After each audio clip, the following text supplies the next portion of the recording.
तो आज मैं एक्सप्लेन करने वाला हूँ वंस एंड थीव्स सीरीज के अगले एपिसोड। अगर आप सीधा इस वीडियो पर आए हैं और आपने इसके पहले के पार्ट नहीं देखे तो पहले जाकर उस वीडियो को देख ले, जिसका लिंक मैंने डिस्क्रिप्शन और आई बटन में दिया है, वरना ये वीडियो आपको समझ नहीं आएगा। तो पिछले वीडियो में हमने देखा ईमान अपने फादर के साथ आराम से बैठकर खाना खा रहा था, तभी वह देवन अपने आदमियों के साथ आता है और यहीं पर ये एपिसोड भी खत्म हुआ था। तो अब देखते हैं आगे। शुरुआत में हम देखते हैं देवन और उसके आदमी उनके खाने के टेबल पर उनका खाना खा रहे थे। वही ईमान और उसके फादर बहुत डरे हुए थे। तब ईमान सोचता है कि उसे अपनी फैमिली को बचाने देवन और उसके आदमियों से लड़ना होगा, लेकिन ईमान को पता था उसके फादर की अभी अभी बाईपास सर्जरी हुई है, इसीलिए वो सोचता है कि फिलहाल उसे खुद को और अपने फादर को देवन से बिना लड़े बचाना होगा। ईमान और उसके फादर खामोश बैठे थे, लेकिन देवन के आदमी ईमान को परेशान कर रहे थे। ईमान भी वैसा ही करता जा रहा था जैसा वो उसे करने बोल रहे थे। वो बस अपने फादर के लिए ये सब कर रहा था। ये सब देखकर ईमान के फादर को बहुत बुरा लग रहा था। उनके सामने ही वो ईमान को परेशान कर रहे थे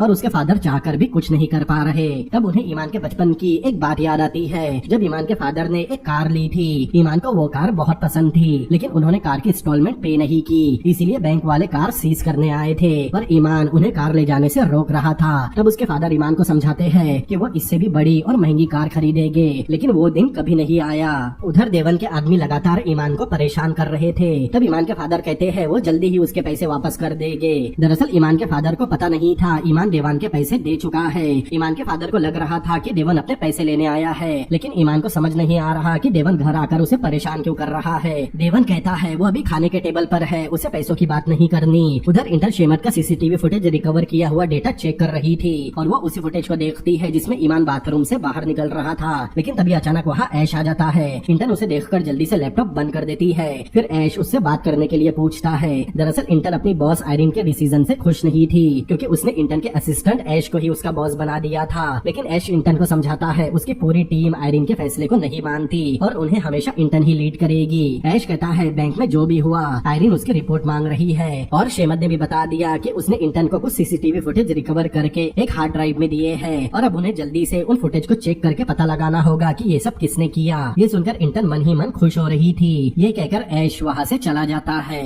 इसके बाद इंटन फिर से लैपटॉप ओपन करती है और ईमान की फुटेज अपने लैपटॉप में कॉपी करके हार्ड ड्राइव से डिलीट कर देती है। आगे हम देखते हैं ईमान और उसके फादर को देवन के आदमी अल्कोहल सर्व करके पीने कहते हैं। फिर देवन ईमान को डराते हुए पूछता है उसने ऐसा क्या किया जिससे उसके पास अचानक इतने पैसे आ गए। तब इंटन के फादर कहते हैं कि देवन उसे ना डराए, क्योंकि वो उसका पैसा जल्दी ही लौटा देंगे। तब देवन बताता है जब वो हॉस्पिटल में एडमिट थे तब ईमान ने उनका कर्ज चुका दिया। ये सुनकर ईमान के फादर को शॉक लगता है, क्योंकि ईमान ने उन्हें ये बात नहीं बताई। देवन ने अपने 2 आदमी ईमान के पीछे लगाए थे। तब ईमान उनसे बचकर भागकर बैंक में गया और वहाँ से पैसे निकाल कर उसने देवन का कर्ज चुका दिया। देवन को लग रहा था ईमान ने बैंक में रॉबरी की होगी। तब ईमान के फादर उसे बचाने के लिए देवन से कहते हैं वो पैसे उनके हैं जो उन्होंने मेडिसिन का बिजनेस करके कमाए थे, लेकिन देवन समझ गया था वो झूठ बोल रहे हैं। तब वो ईमान के फादर को पीटने लगता है। ईमान अपने फादर को बचाने खड़ा होता है, लेकिन देवन के आदमी उस पर गन तान देते हैं, इसीलिए वो चाहकर भी अपने फादर को बचा नहीं पाता। तब ईमान कहता है वो पहले ही उसका पैसा दे चुका है, तो अब वो उन्हें परेशान क्यों कर रहा है। तब देवन पूछता है कि उसके पास इतना पैसा आया कहाँ से। मतलब देवन ने ईमान पर नजर रखी थी और अब वो चाहता था कि ईमान उसके लिए काम करे। उधर ऐश अपनी टीम के साथ मीटिंग कर रहा था। वो सबको बताता है कि बैंक के एडमिन रूम और सर्वर रूम में जो भी आया था उसने शेमत के फिंगरप्रिंट इस्तेमाल किए और एडमिन रूम में जाने के बाद उसने ऐश के नाम का एक्सेस कार्ड बनाया। शेमत बताता है कि उसने चोर को फिंगरप्रिंट देने में कोई मदद नहीं की और वो उस समय टॉयलेट गया था। तभी वहाँ इंटर्न आकर ऐश को बताती है कि सर्वर रूम के पास उन्हें एक क्लीनर ट्रॉली भी मिली थी। मतलब ईमान हाउसकीपर बनकर जो ट्रॉली लेकर गया था, भागने के चक्कर में उसने वो ट्रॉली सर्वर रूम के बाहर ही छोड़ दी थी। इंटर्न बताती है जिसने भी ये सब किया है उसने अपना काम सिर्फ 45 मिनट में ही खत्म कर दिया। फिर इंटर्न सबको हार्ड ड्राइव दिखाते हुए बताती है कि शेमत ने सीसीटीवी फुटेज रिकवर कर ली और अब वो इससे उस चोर का पता लगा लेंगे। लेकिन इंटर्न ने पहले ही ईमान वाला फुटेज हार्ड ड्राइव से डिलीट कर दिया था, शायद वो उसे बचाना चाहती थी। वो सबको बताती है कि शेमत ने सीसीटीवी फुटेज रिकवर किया, लेकिन अभी बहुत सी फुटेज फाइल मिसिंग और करप्ट है। उधर देवन अभी ईमान के फादर को टॉर्चर कर रहा था। तब ईमान देवन से अपने फादर को छोड़ने कहता है, बदले में वो उसे पैसे देगा। लेकिन ये सुनते ही देवन और भड़क जाता है और ईमान को मारने लगता है। वो कहता है वो उसके पास पैसों के लिए नहीं आया। तब ईमान बताता है कि उसने वो पैसे चोरी किए थे, उसने वो सारा पैसा बैंक से चुराया है। उधर बैंक में इंटर्न बैंक के काउंटर पर जाकर पूछताछ करती है। तब ईमान के बाजू वाली एम्प्लॉय बताती है कि ईमान उस वक्त टॉयलेट गया हुआ था क्योंकि उसके पेट में कुछ इन्फेक्शन हुआ था। तब इंटर्न कहती है कि जितने भी लोग अपनी जगह पर मौजूद थे उनमें ईमान का भी नाम है। लेडी बताती है ईमान टॉयलेट गया था और उसे टॉयलेट में काफी समय भी लगा। फिर इंटर्न ईमान के बारे में पूछती है। तब वो लेडी बताती है उसके फादर की तबीयत खराब है, इसीलिए वो छुट्टी पर है। ये कहकर लेडी वहाँ से चली जाती है। तब इंटर्न वहाँ खड़ी कुछ सोच रही थी। तभी काउंटर पर लगे सीसीटीवी कैमरा पर उसका ध्यान जाता है। फिर कहानी फ्लैशबैक में जाती है और हम ईमान का बचपन देखते हैं। तब ईमान के फादर उसके लिए खाना बना रहे थे। फिर दोनों बैठकर खाना खाते हैं। तभी ईमान की माँ आती है और घर में रखे कुछ बॉक्स से टकरा जाती है। तब ईमान के फादर बताते हैं कि उन्होंने मैग्नेट ब्रेसलेट का बिजनेस शुरू किया है और वो इस बिजनेस से बहुत तरक्की करने वाले हैं। तब ईमान की माँ बोलती है इससे पहले भी उन्होंने बहुत सारी चीजों के बिजनेस किए लेकिन अब तक कुछ नहीं हुआ। मतलब ईमान के फादर हमेशा एक नया बिजनेस स्टार्ट करते और उसमें फेल हो जाते। ईमान की माँ पूछती है क्या उन्होंने कार की इंस्टॉलमेंट पे की? तब वो कुछ नहीं कहते। दरअसल कार की इंस्टॉलमेंट के पैसों से उन्होंने बिजनेस शुरू करने ब्रेसलेट खरीद लिए, इसीलिए बैंक वालों ने उनकी कार सीज कर ली। इस बात पर दोनों में झगड़ा होता है। उसके फादर कभी कुछ नहीं करते। ईमान की माँ ही हमेशा सारा दिन जॉब करके घर चलाती थी क्योंकि ईमान के फादर के पास कोई डिग्री नहीं थी। फिर कहानी वापस प्रेजेंट में आती है। देवन ईमान से उसकी माँ के बारे में पूछता है लेकिन ईमान कोई जवाब नहीं देता। तब देवन इमोशनल होकर बताता है कि उसकी माँ कचरा साफ करने का काम करती थी और उसके पिता एक लॉरी ड्राइवर थे। उसके पिता हमेशा रात में शराब पी कर आते और उसकी माँ को बहुत पीटते। एक दिन उसके पिता ने उसकी माँ पर पेट्रोल डालकर जला दिया। ये बताकर देवन रोने लगता है। तभी अचानक ईमान के फादर की तबीयत खराब हो जाती है और वो बेहोश होकर गिर जाते हैं। आगे हम देखते हैं इंटर्न अपने लैपटॉप में हार्ड ड्राइव अटैच करके सारे फुटेज चेक कर रही थी। तब वो हाउसकीपिंग एरिया का फुटेज देखती है जिसमें ईमान हाउसकीपिंग के कपड़े और मास्क लगाकर कहीं जा रहा था। लेकिन फुटेज देखकर इंटर्न को समझ नहीं आता कि वो ईमान है या नहीं। उधर ईमान के फादर बेहोश थे। तब ईमान कहता है कि उसे अपने फादर के लिए मेडिसिन लानी होगी वरना वो मर जाएंगे। तब देवन कहता है पहले उसे ये बताना होगा कि उसने बैंक से पैसे कैसे चुराए। अगर उसने नहीं बताया तो वो उसे मेडिसिन लाने नहीं देगा और उसके फादर मर जाएंगे। तब ईमान सब बताने तैयार हो जाता है। फिर देवन ईमान को एक लैपटॉप देता है। तब ईमान उसमें गरुड़ा बैंक का सर्वर ओपन करता है। तब उसे पता चलता है कि बैंक के टोटल 7 मिलियन कस्टमर है। मतलब बैंक में टोटल 7 मिलियन अकाउंट है। ईमान बताता है कि वो हर अकाउंट से 1 सेंट डेबिट करेगा जिसका टोटल अमाउंट 70,000 होगा। फिर उन पैसों को बैंक के कलेक्शन अकाउंट में जमा करेगा और वहाँ से बैंक के एक इनएक्टिव अकाउंट में ट्रांसफर कर देगा। फिर वो उसे बैंक के सर्वर में मी फेंग कॉक नाम का एक इनएक्टिव अकाउंट दिखाता है जो पिछले 12 साल से इनएक्टिव है। फिर वो देवन से उसका अकाउंट नंबर मांगता है। तब देवन जोर जोर से हंसने लगता है। दरअसल ईमान ये सब इतनी जल्दी कर रहा था कि देवन को यकीन ही नहीं हो रहा। तब ईमान कहता है कि अगर उसे भरोसा नहीं तो वो उसे शूट कर सकता है। ये सुनकर देवन हंसना बंद कर देता है और उसे अपना अकाउंट नंबर देता है। ईमान देवन का अकाउंट नंबर सर्वर में डालता है और कुछ ही देर में देवन के अकाउंट में 70,000 जमा हो जाते हैं। फिर देवन के मोबाइल पर बैंक की तरफ से पैसे क्रेडिट होने का मैसेज भी आता है। वही दूसरी तरफ इंटर्न बैंक के हाउसकीपिंग लेडी से उस दिन के बारे में पूछती है। तब वो लेडी बताती है जब वो बैंक में आई तब वहाँ ट्रॉली और हाउसकीपिंग का यूनिफॉर्म नहीं था। उसे लग रहा था कोई दूसरा हाउसकीपर यूनिफॉर्म पहनकर ट्रॉली लेकर गया होगा। लेकिन जब वो 1 घंटे बाद वापस हाउसकीपिंग रूम में आई तब यूनिफॉर्म नीचे जमीन पर पड़ा था और ट्रॉली वहाँ नहीं थी। हाउसकीपिंग लेडी इंटर्न को वो यूनिफॉर्म दिखाती है। इंटर्न उस यूनिफॉर्म को देखती है लेकिन कुछ नहीं कहती। उधर शाम होने पर भी देवन और उसके आदमी अब भी ईमान के घर पर ही थे। देवन को हमेशा अपने काले होने का अफसोस रहता था। उसे लगता है कि उसके काले होने की वजह से ही वो क्रिमिनल जैसा दिखता है लेकिन उसे पसंद था जब लोग उससे डरते हैं। उधर ईमान के फादर को भी होश आ गया था। देवन पूछता है क्या उसने बैंक से बहुत सारा पैसा चुराया है। तब ईमान कहता है कि उसके फादर ने बिजनेस के नाम पर पूरी जिंदगी कुछ नहीं किया, इसीलिए उसकी माँ भी उन्हें छोड़कर चली गई। फिर हम एक फ्लैशबैक देखते हैं जिसमें हमें पता चलता है कि ईमान की माँ उसके फादर से बहुत ज्यादा परेशान हो चुकी थी। तब उन्हें एक आदमी मिला जो उनका अच्छी तरह ख्याल रखता था। इसीलिए एक दिन ईमान की माँ ने डिसाइड किया वो ईमान और उसके फादर को छोड़कर उस आदमी के साथ रहेगी और वो चली भी गई। और तब से ईमान बिना माँ के अपने फादर के साथ ही रह रहा है। फिर कहानी प्रेजेंट में आती है। देवान का आदमी स्विमिंग पूल एरिया में ईमान से पानी लाने कहता है। ईमान पानी लेकर जाता है और उन लोगों को पानी पिलाने के बाद वापस हॉल में आता है। तब वो देखता है सोफे पर देवन के आदमी के कपड़े और गन रखी थी। ईमान वो गन उठा लेता है और अपने फादर के पास जाकर कहता है कि उन्हें यहाँ से भाग जाना चाहिए। तभी वहाँ देवन का आदमी आ जाता है जिसकी गन ईमान के पास है। तब ईमान उस पर गन तान देता है। देवन का आदमी ईमान से शूट करने कहता है। ईमान के पास उसे शूट करके भागने के अलावा और कोई चारा नहीं था, इसीलिए वो शूट करता है। लेकिन ईमान की किस्मत खराब थी क्योंकि वो गन काम नहीं करती। तब वो आदमी ईमान को पीटने लगता है। कुछ देर ईमान के मार खाने के बाद कहानी फ्लैशबैक में जाती है और हम देखते हैं जब ईमान की माँ उन्हें छोड़कर जा रही थी तब ईमान अपनी माँ को रोकने की बहुत कोशिश कर रहा था। वो बार बार अपनी माँ से बोल रहा था कि वो उसे छोड़कर ना जाए, लेकिन उसकी माँ नहीं सुनती और वहाँ से चली जाती है। कहानी वापस प्रेजेंट में आती है और ईमान अब भी मार खा रहा था। तब उसके फादर वही गन उठाते हैं और उस आदमी पर तान देते हैं, लेकिन वो आदमी उन पर भी हंसने लगता है। लेकिन जैसे ही ईमान के फादर गन लोड करते हैं तब वो आदमी डरकर ईमान को मारना बंद कर देता है। दरअसल ईमान ने उस गन का सेफ्टी लॉक खोला ही नहीं था, क्योंकि उसे सेफ्टी लॉक के बारे में पता ही नहीं था।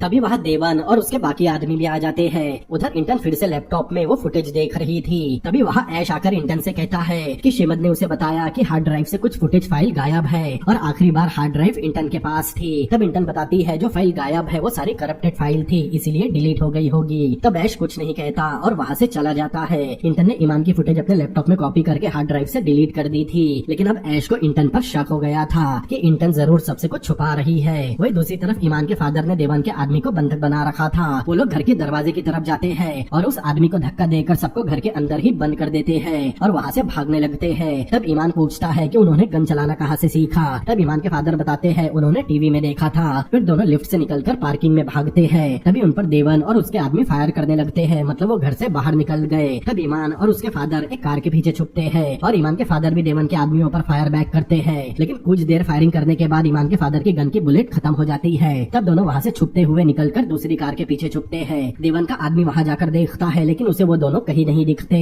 इतनी देर में दोनों अपनी कार में बैठकर वहाँ से भाग जाते हैं, लेकिन वो आदमी भी भागते हुए उनके कार पर लटक जाता है, लेकिन ईमान किसी तरह उसे मारकर कार से नीचे गिरा देता है। फिर दोनों वहाँ से भाग निकलते हैं। कुछ दूर जाने के बाद ईमान के फादर को लग रहा था कि वो उनसे बचकर निकल गए, लेकिन थोड़ी देर बाद वो देखते हैं देवन और उसके आदमी उनका पीछा कर रहे हैं। तब ईमान अपने फादर से कार और स्पीड में चलाने कहता है। उसके फादर कार भगा रहे थे, लेकिन कुछ दूर जाने के बाद फ्यूल खत्म होने लगता है, लेकिन दोनों उनसे कुछ ही देर में काफी आगे निकल गए थे। इसीलिए थोड़ा आगे जाने के बाद दोनों कार से उतरकर दौड़ रहे थे, लेकिन तभी उनके सामने देवन और उसके आदमी आ गए। उन्हें देखकर दोनों डरकर वापस पलटकर भागते हैं, लेकिन कुछ दूर भागने के बाद ईमान के फादर की चेस्ट में पेन होने लगता है। उनसे भागना नहीं होता। ईमान के फादर उसे अकेले ही वहाँ से भागने कहते हैं। ईमान भागते हुए अपने फादर से थोड़ा आगे निकल गया था। तभी देवन उसके फादर को पकड़ लेता है और उसके आदमी ईमान पर फायरिंग करने लगे, इसीलिए उसे मजबूरन वहाँ से भागना पड़ा। लेकिन देवन अपने आदमियों को फायरिंग करने से मना करता है और उन्हें ईमान को जिंदा पकड़कर लाने कहता है। तब वो दोनों ईमान के पीछे भागते हैं और देवन ईमान के फादर के पास ही रुकता है। उसके फादर जमीन पर बेहोश पड़े थे। कुछ दूर भागने के बाद ईमान एक जगह छुप गया था और वो ईमान को ढूंढते हुए आगे निकल गए। अब ईमान के फादर देवन के कब्जे में थे और ईमान काफी परेशान था और यहीं पर ये एपिसोड भी खत्म होता है। अगले एपिसोड की शुरुआत में हम देखते हैं ईमान बचपन में अपनी माँ के जाने के बाद बाहर फोन बूथ से अपनी माँ को कॉल कर रहा था। उसकी माँ कॉल उठाती है, लेकिन जैसे ही वो बताता है वो ईमान बोल रहा है, वो कॉल कट कर देती है। तब ईमान फिर से कॉइन बॉक्स में कॉइन डालकर कॉल करता है, लेकिन फोन में उसका कॉइन अटक गया, जिससे कॉल भी नहीं लगता। तब ईमान को बहुत गुस्सा आ रहा था, क्योंकि वो उसका आखिरी कॉइन था। तभी वहाँ एक छोटी लड़की जो लगभग ईमान के ही उम्र की थी, वो कॉइन बॉक्स में एक कार्ड डालकर ईमान को कॉल करने कहती है। ईमान फिर से कॉल करता है, लेकिन इस बार लाइन बिजी होती है, इसीलिए कॉल नहीं लगता। तब वो लड़की ईमान को अपना कार्ड देकर कहती है कि अब उसे कॉल करने के लिए पैसे नहीं लगेंगे। ये बोलकर वो लड़की जाने लगी। तब ईमान लड़की को रोककर उसका नाम पूछता है। तब वो लड़की मुस्कुराकर अपना नाम इंटन बताती है। मतलब ईमान और इंटन बचपन में ही अच्छे दोस्त बन गए थे। तभी कहानी प्रेजेंट में आती है और इंटन नींद से जागती है। बेड से बाहर निकलने के बाद इंटन कॉफी का मग लेकर म्यूजिक लगाकर सोफे पर आराम से म्यूजिक सुनते हुए बैठती है। तभी उसके फोन पर एक मैसेज आया। वो मैसेज उसकी माँ का था। इंटन की मॉम उससे पैसे मांग रही थी। तब इंटन मैसेज में कहती है वो पैसे भेज रही है और इस वीकेंड वो घर वापस आने का भी सोच रही है, लेकिन उसकी माँ रिप्लाई करती है उसके क्लब की मीटिंग की वजह से वो बहुत बिजी होगी, इसीलिए वो वापस ना आए और उसे फिर से पैसे भेजने कहती है। ये मैसेज पढ़कर इंटन अपसेट हो गई थी। अपनी मॉम को पैसे भेजने के बाद इंटन निराश होकर वापस सोफे पर बैठ गई। तभी इंटन को कॉल आता है। उसे लग रहा था कि उसकी मॉम ने कॉल किया होगा, लेकिन वो कॉल ईमान का था। ईमान उसे कहीं मिलने बुला रहा था। अगले सीन में हम देखते हैं इंटन ईमान की बुलाई हुई जगह पर जाकर उसे कॉल लगाती है। तब ईमान उसके सामने आता है। ईमान की खराब हालत देखकर इंटन घबरा गई थी। वो ईमान को अपने घर ले गई। उधर ईमान के फादर को होश आता है। तब वो देखते हैं वो एक बाथरूम में है और उनके दोनों हाथ बंधे हुए हैं। वहीं पर एक बूढ़ा व्हीलचेयर पर बैठा था और देवान उसे खाना खिला रहा था। वो बूढ़ा आदमी देवान का बाप था, जिसे देवन ने व्हीलचेयर से बांध रखा था। वो अपने बाप को बहुत बुरी तरह खाना खिला रहा था, क्योंकि उसने देवन की माँ को जलाकर मार डाला था। ये सब देखकर ईमान के फादर कहते हैं कि उनके बेटे के पास बहुत पैसे हैं, अगर उसे पैसे चाहिए तो ईमान उसे पैसे दे देगा। देवन कहता है अगर उसके पास पैसे नहीं होते तो वो लोन शार्क नहीं होता, मतलब उसे पैसे नहीं उसे बस ईमान चाहिए। आगे हम देखते हैं इंटन ईमान को अपने घर लाई। जब ईमान नहा रहा था तब इंटन चुपके से ईमान के बैग से लैपटॉप निकालकर शुरू कर रही थी। तभी ईमान बाथरूम से बाहर आ जाता है और इंटन के हाथ से अपना लैपटॉप लेकर कपड़े पहनने लगता है और इंटन से कहता है अब उसे जाना होगा, लेकिन इंटन उसे वापस बेड पर बैठाती है। फिर फर्स्ट एड बॉक्स लाकर ईमान के घाव पर दवा लगाते हुए पूछती है कि उसके साथ क्या हुआ। तब ईमान कहता है कि वो बस गिर गया था इसीलिए उसे चोट आ गई, लेकिन इंटन को लग रहा था कि ईमान झूठ बोल रहा है। तब इंटन अपनी दोस्ती का वास्ता देकर फिर से पूछती है, लेकिन ईमान बार बार यही बोल रहा था कि ऐसा कुछ नहीं। तब इंटन नाराज होकर वहाँ से चली जाती है। ईमान भी कपड़े पहनने ही वाला था, तभी उसके फोन पर एक वीडियो आता है। वो वीडियो देवन ने भेजा था जिसमें वो उसके फादर को टॉर्चर कर रहा था। ईमान वो वीडियो देखकर काफी डर गया। वही इंटन को ऐश का कॉल आता है। वो बताता है कि आयरिन को अगले दिन ही पूरी घटना की रिपोर्ट चाहिए, वो भी सारी सीसीटीवी फुटेज के साथ जो शेमन ने रिकवर की थी, क्योंकि फुटेज लॉग में साफ दिख रहा है कि हार्ड ड्राइव से कुछ फुटेज डिलीट हुई और आयरिन को सारी फुटेज चाहिए। ये सुनकर इंटन थोड़ा परेशान हो गई, क्योंकि उसे पता था बैंक के सर्वर रूम में जो भी हुआ उसमें ईमान का ही हाथ है। जब इंटन कॉल पर ऐश से बात कर रही थी तब ईमान इंटन से बिना कुछ बोले वहाँ से चला गया। इंटन के घर से निकलने के बाद ईमान सीधा देवन के अड्डे पर गया, लेकिन वो अड्डे से थोड़ी दूर पर रुककर एक कॉल करता है। तब सामने से एक आदमी कॉल उठाता है। अगले सीन में हम देखते हैं ईमान देवन के अड्डे से निकलकर एक ऐसी जगह गया जिसके बारे में बहुत कम लोग जानते हैं। वहाँ जाने के बाद वो उस आदमी से मिलता है जिसे उसने देवन के अड्डे से कॉल किया था। वो उसे अपने साथ कार में कहीं ले जा रहा था। उसकी बातों से पता चलता है कि वो एक ड्रग डीलर है। तब कार में ईमान उसे देवन का भेजा हुआ वीडियो दिखाता है जिसमें वो उसके फादर को टॉर्चर कर रहा था। वो उस आदमी को बताता है देवन एक लोन शार्क है और उसके पास उसके फादर है। तब वो आदमी जल्दी से गाड़ी रोककर ईमान को गाड़ी से उतरने कहता है। तब ईमान कहता है कि उसे जितने पैसे चाहिए वो देने तैयार है। तब वो आदमी जिसका नाम कदक है वो भड़क कर ईमान को खींचकर अपनी कार से बाहर निकाल देता है। दरअसल ईमान को लग रहा था कि वो एक ड्रग डीलर है, इसीलिए वो ऐसे लोगों को जानता होगा जो उसकी मदद कर सके, लेकिन कदक नहीं मानता और उसे छोड़कर जाने लगता है। तब ईमान जल्दी से उसकी कार में जाकर बैठ जाता है और बार बार यही कहता है अगर उसे ईमान की मदद की तो वो उसे बहुत सारे पैसे देगा, लेकिन कदक नहीं मानता और ईमान को पीटने लगता है और ईमान को वही छोड़कर चला जाता है। सीरीज में आगे हम देखते हैं ऐश और इंटन आयरिन के केबिन में थे और आयरिन वो सारी फुटेज देख रही थी। फुटेज देखने के बाद आयरिन पूछती है क्या इतनी ही फुटेज रिकवर हुई थी। तब ऐश कहता है कि उनके पास इतनी ही फुटेज है और बाकी की फुटेज फाइल करप्ट हो चुकी है और जितना उनके पास फुटेज का डेटा है उसमें यही दिख रहा है कि बैंक के सारे लोग अपनी अपनी जगह पर ही थे। तब आयरिन कहती है कि ये काम किसी बैंक के एम्प्लॉय का नहीं। ऐश कहता है उनके पास जितने सबूत है उसके हिसाब से यही सच है, लेकिन वो इन्वेस्टिगेशन जारी रखेगी और चोर का पता भी लगा लेंगे। आयरिन के केबिन से बाहर निकलने के बाद इंटन ऐश से पूछती है कि उसने आयरिन को बाकी फुटेज फाइल के बारे में क्यों नहीं बताया। दरअसल ऐश को पता था कि इंटन ने ही कुछ फाइल डिलीट की और वो कुछ छुपा भी रही है, लेकिन वो इंटन को फंसाना नहीं चाहता, इसीलिए उसने आयरिन से बाकी फाइल्स के बारे में झूठ कहा। अगले सीन में हम देखते हैं ईमान फिर से देवन के अड्डे पर गया। तब देवन के कुछ आदमी बाहर पहरा दे रहे थे। तभी अचानक तेजी से वहाँ एक कार आती है जिसमें एक बूढ़ा आदमी बैठा था। वो कार रोकता है, फिर गन निकालकर बाहर पहरा दे रहे देवन के आदमियों पर फायरिंग करने लगता है, जिससे उन लोगों की मौत हो जाती है। तब ईमान ये सब छुपकर देख रहा था, उसे समझ नहीं आ रहा कि ये सब हो क्या रहा है। तभी ईमान के पीछे से एक आदमी आता है और उसे खींच कर ले जाता है। वो आदमी और कोई नहीं बल्कि कदक था, जिससे ईमान एक रात पहले मिला था।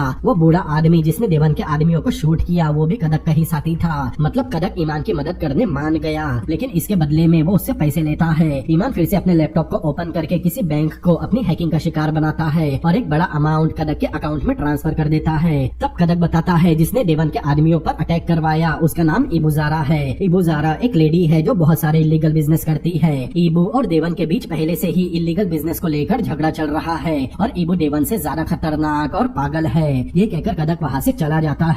आगे हम इबू को देखते हैं जिसके लोग एक आदमी को बुरी तरह पीट रहे थे और वहीं पर एक छोटी बच्ची बैठकर रो रही थी। कुछ देर बाद पता चलता है कि वो आदमी उस बच्ची का बाप है, लेकिन वो हमेशा अपनी बच्ची को टॉर्चर करता था, इसीलिए इबू के लोग उस आदमी को पीट रहे थे। इबू उस बच्ची को अपने पास रख लेती है। वही दूसरी तरफ देवन के 2 आदमी मारे गए जो देवन के बहुत करीबी थे।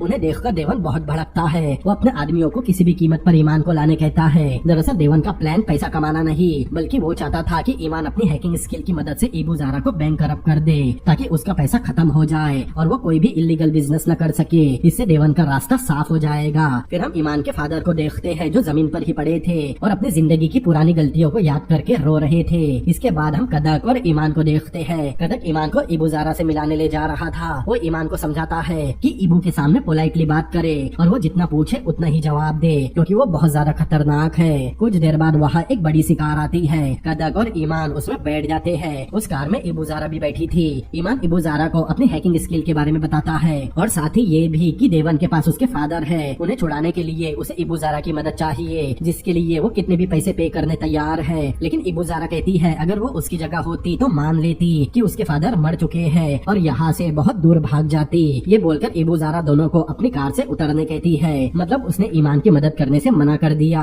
कार से उतरने के बाद कदक भी ईमान को अकेला छोड़कर चला जाता है, क्योंकि अब वो भी उसकी कोई मदद नहीं कर सकता। आगे हम देखते हैं इंटर्न किसी को कॉल लगा रही थी, लेकिन सामने से कोई जवाब नहीं आता। फिर वो ऐश के घर जाती है और उसे अपने लैपटॉप में वो फुटेज फाइल दिखाती है जो उसने हार्ड ड्राइव से डिलीट की थी। ऐश भी वही फुटेज देखता है जिसमें ईमान बाथरूम से बाहर निकल रहा था। इंटर्न बताती है कि ईमान को हैकिंग भी आती है और ईमान ने सबसे झूठ बोला कि उस दिन वो अपना काउंटर छोड़कर कहीं नहीं गया, लेकिन वो ये सब किसी को बताना नहीं चाहती थी, इसीलिए उस फाइल को हार्ड ड्राइव से डिलीट कर दिया। ये देखकर ऐश को शॉक लगता है, लेकिन कुछ देर बाद ऐश अपना लैपटॉप लेकर आता है और इंटर्न से कहता है कि वो अकेली नहीं जिसने सबूत छुपाए। फिर ऐश भी एक सीसीटीवी फुटेज दिखाता है जिसमें आयरिन बैंक के मैनेजर रेडिजा जिसका मर्डर हुआ उसके कंप्यूटर में कुछ कर रही थी। दरअसल आयरिन ने ही रेडिजा के मर्डर के बाद उसका कंप्यूटर अपने कब्जे में लेकर कहा था कि पुलिस के आने तक उसके कंप्यूटर को कोई हाथ न लगाए, लेकिन आयरिन खुद ही उसके कंप्यूटर के साथ छेड़छाड़ कर रही थी। ये फुटेज देखने के बाद इंटर्न कहती है कि ऐसा कुछ है जो आयरिन नहीं चाहती कि पुलिस को पता चले। मतलब रेडिजा के मर्डर के पीछे कहीं न कहीं आयरिन का हाथ है।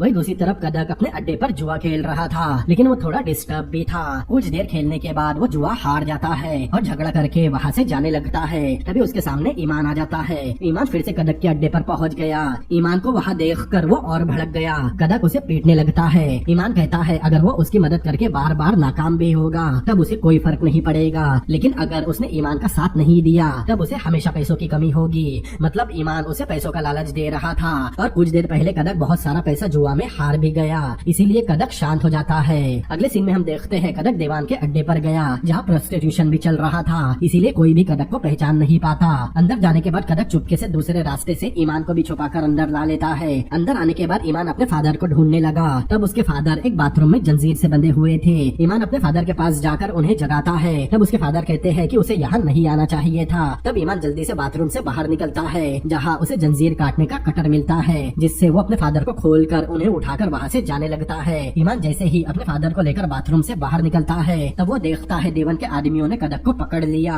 वो कदक को छोड़कर ईमान और उसके फादर को पकड़ लेते हैं। तभी वहाँ देवान आकर बहुत हंसता है। देवन बताता है कि ईमान बहुत लकी है कि उसके फादर अब तक जिंदा है, क्योंकि देवान चाहता था कि ईमान अपने फादर के लिए वहाँ आए और उसके लिए काम करे, तब उसे कोई परेशान नहीं करेगा। ईमान देवन से बहुत रिक्वेस्ट करता है कि वो उसके फादर को जाने दे, बदले में ईमान उसकी हर बात मानेगा, लेकिन उसके फादर ईमान को ऐसा करने से मना कर रहे थे। ये सुनकर देवान को गुस्सा आ गया था। वो ईमान के फादर पर गन तान कर उन्हें शूट करने ही वाला था, लेकिन तभी अचानक कुछ लोग आकर देवन और उसके आदमियों पर फायरिंग करना शुरू कर देते हैं। बदले में देवन और उसके आदमी भी फायर बैक करते हैं और इस बीच कदक ईमान और उसके फादर को लेकर वहाँ से भागने लगता है। कुछ देर अंदर ही अंदर भागने के बाद वहाँ देवान आ जाता है और ईमान को पकड़कर उस पर गन तान कर कहता है उसके अलावा ईमान की हैकिंग स्किल कोई इस्तेमाल नहीं कर सकता। ये कहकर देवन बस ईमान को मारने ही वाला था, तभी पीछे से कोई देवन के सिर में गोली मार देता है, जिससे देवन की वही मौत हो जाती है। तब ईमान देखता है कि इबुजारा ने देवन को शूट करके उसे बचा लिया। मतलब इबुजारा पहले से ईमान पर नजर रख रही थी और उसे बचाने की कोशिश भी कर रही थी। देवन को मारने के बाद इबुजारा ईमान से कहती है कि उसे और उसके फादर को बचाने के लिए अब ईमान उसे कितने पैसे देगा। ये कहकर इबुजारा जोर जोर से हंसने लगती है। मतलब शायद वो मजाक कर रही थी और यहीं पर ये एपिसोड भी खत्म होता है। तो दोस्तों कैसा लगा ये एपिसोड और ये सीरीज? अगर आपको ये सीरीज पसंद आ रही है तो इस वीडियो को लाइक करें और अपने दोस्तों के साथ शेयर करें। इस वीडियो का अगला पार्ट बहुत जल्द आने वाला है, इसीलिए आप चैनल को सब्सक्राइब करके रखिए।